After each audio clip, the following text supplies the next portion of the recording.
nandito na naman tayo sa ating kusina ng iyong kananay. Ang vlog natin for today is nagluluto nga pala ako guys ng sari-sariwang gulay. Sari-sariwa. Ano ba yung pinagsasabi ko guys? Sari-sariwa. Sari-saring gulay pala guys. Hindi sari-sariwa. Mali-mali na naman ako. Ay nga pala gumugulay ako ng malunggay, may talong, may kalabasa, may sitaw, may okra yan. Halo-halo na yan. Kaya rin na yan, kaya na yung tiyan. Tsaka yung may sahog nga pala siya na baboy guys. So, tara lagyan na natin na siya ng Coco Mama fresh na gata. Ayan. Ayan. Namiss ko yung gulay.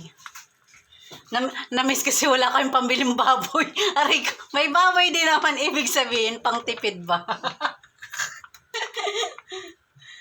Gusto ko nga rin yung gulay. Ayan. Sari-saring gulay. Sa probinsya kasi, kahit anong gulay, pwede yung paghalo-halo eh.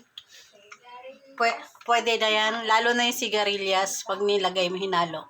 Mas masarap din yun guys. So, ayan. Yan. O, diba? Gatang-gatang. Ayan. Sari-saring gulay. Yan. Ang gulay natin for today. Ang ulam natin ngayong gabi. Gabi-gabi. So, ayan guys. Wait natin maluto. So, ayan guys. Malapit nang maluto. Ayan. Nakulog na siya. Amoy gulay. Amoy gulay. Amoy gulay. So, ayan guys. Luto na siya guys. So, kakain na rin ako diretso guys. Ayan, may kanin na ako. So, ayan. Batayin na natin. Kain tayo. So, syempre. Sarap-sarap. Pakain ng iyong kananay. Ayan guys. Oh.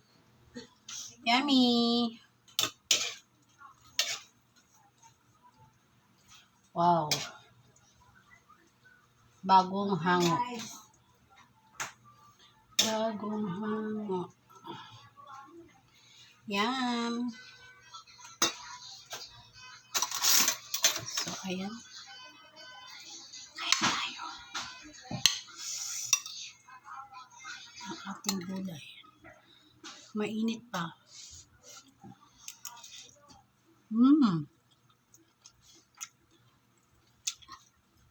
Sarap.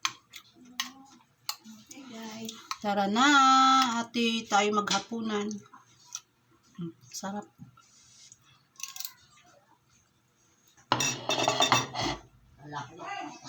Bye guys.